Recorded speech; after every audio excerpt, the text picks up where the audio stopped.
Hey guys, and welcome back to a brand new video and my second video of the day here today, and this is also regarding F1 2019 game news. Now if you guys did not know, earlier on today we got a trailer along with some content regarding the Legends edition of the game featuring Ayrton Senna and Alain Prost. If you guys did miss that video, click the card right up here to go check out that video before watching this one. But this one is a bit different and we're going to focus on the second part of the news and a bit more kind of second tier news but still very big news in this, you could say, package / trailer that was presented here today, and for me this is massive. Okay, so we're going to delve straight into it. We're going to start with the press briefing. You guys are going to see images on screen as I talk about this, but pretty much we're going to get straight into it and see what the full statement has to say. So on the official Cody's blog, following this announcement, it does read as follows, and I quote, "Having teased the car in the announcement trailer," which by the way I made a video of and you guys might have remembered, and if you haven't seen it then also check it out by clicking the link in the description down below, which received an overwhelmingly positive reaction from you all, as in us and everybody involved. It's time to officially confirm the FIA Formula 2 Championship for F1 2019. Full stop. Let's pause there for a second and digest that real quick. So F2 officially confirmed now to be in this year's game, which is absolutely awesome, and I cannot wait to see that in full effect. It's going to be so cool to really drive these cars and also have a full career mode where you make your way through the ranks, and I think it's going to be absolutely insane, and I'm looking forward to see how much immersion they add to this. But now we're going to continue on to the more important part and a small caveat to this situation. It reads, the full 2018 season will be available from launch. Therefore, let's explain that. Let's just quickly summarize that 1 second. F1 2019 is going to release with F2. However, F2 will be last season's grid. So you will have Norris, you'll have Russell, you will have Albon, you'll have, all the people that were competing last season that are now in F1. They will be back where they were for now when the game releases at first, because it continues by saying the 2019 F2 season is being digitally added later on in the year. So in other words, we're going to have an update to the F1 2019 game where they will add the 2019 actual current season of F2 as DLC. So pretty much as you could expect. To be honest with you, I was surprised, and I would have been super impressed if they launched F1 in June and they had the up-to-date, not just F1 cars and tracks and whatnot, but also up-to-date F2 as well, because that's a brand new thing for them this year. So I kind of expected this to be the case. Anyway, let's continue on the article, and it reads as follows, and it says, complete with online functionality. There you go. So potential for league racing with F2, that could be sick. Having tiers in league racing, so it's kind of segment the categories and people's speed, and also you could potentially be the fastest guy in an F2 tier.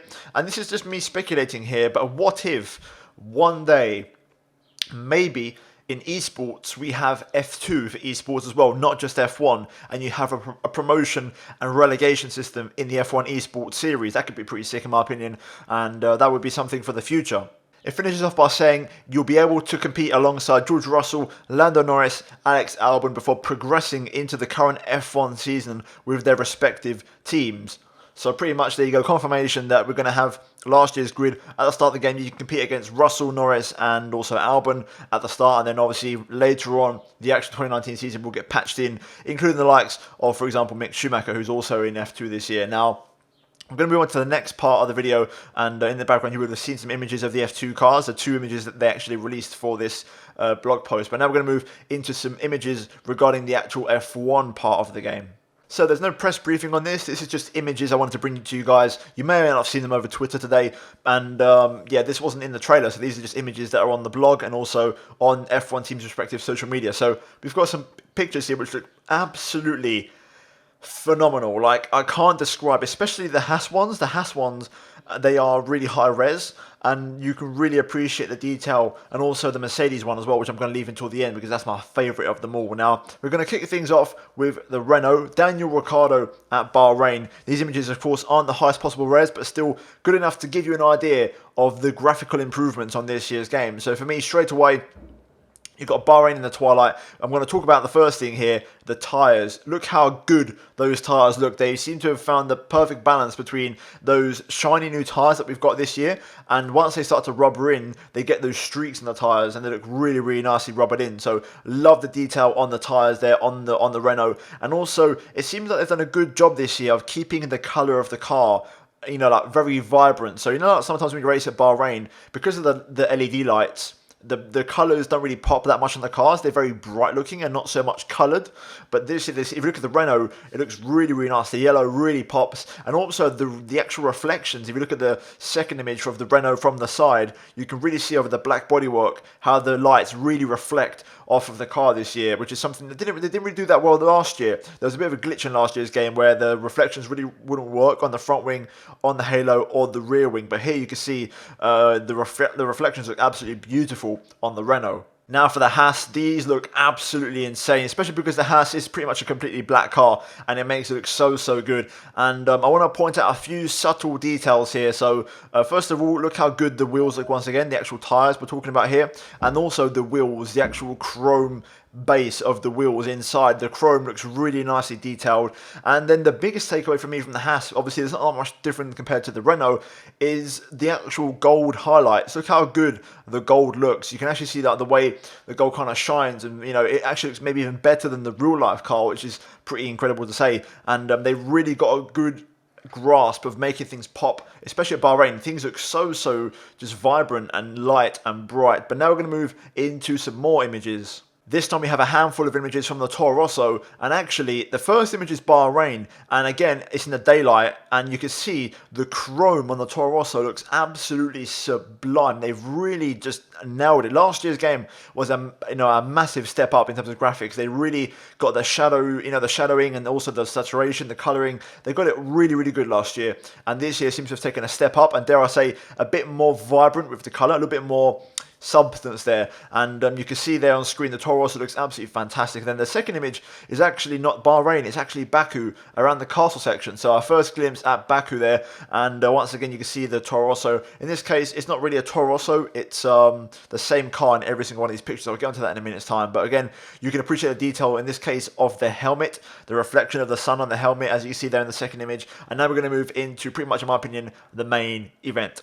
Boom, there we have it, the Mercedes. I mean, look at this thing at Bahrain. The lights, the grandstands, all of it. It's sublime. The chrome paint job on the Mercedes looks incredible. The reflections, the way things just bounce off because of the light, it looks sublime. It's probably one of the best looking, if not the best looking ever screenshot I've ever seen of an F1 game, guys. This picture, for me, you could show it to somebody and they might actually think it's the real thing because it looks absolutely mental. A few things I'm going to talk about now, about all these images in the F1 side of things.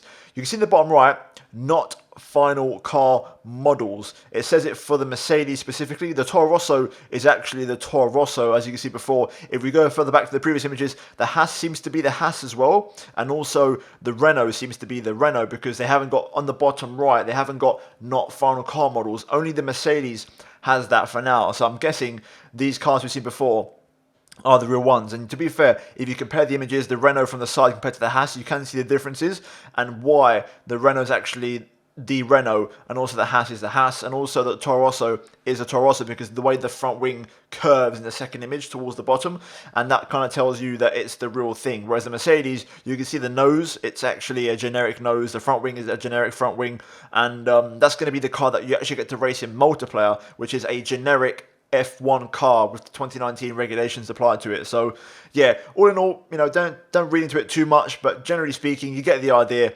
And this game is looking absolutely sublime already. And I mentioned in the last video, but the collaboration between F1, the sport itself, and also the game is really working wonders, and they're giving F1 so much more freedom and power to do things that are so cool. You got Senna, you got Prost, you got custom liveries in online, you've got literally everything. You got an early release date now, like a June release date. You've got early access on the Legends edition, and there's so much to come from, esports, Formula 2, the list goes on, guys, and this is literally in the last 2 years, and it's credit to Liberty Media for allowing F1 to really express themselves, co-masters with the game, and it's really starting to pay off. But if you guys did enjoy this video, drop a like and give me your thoughts and opinions down below in the comment section. Also get subscribed if you are new here for daily Formula 1 content, and turn on notifications to not miss a single video from me. And finally, check out these two videos, the other side of me, at the end, and yeah, please do watch those, guys, if you have missed them. But other than that, thank you for watching. I'll see you in my next video very soon, but until then, it's goodbye from me.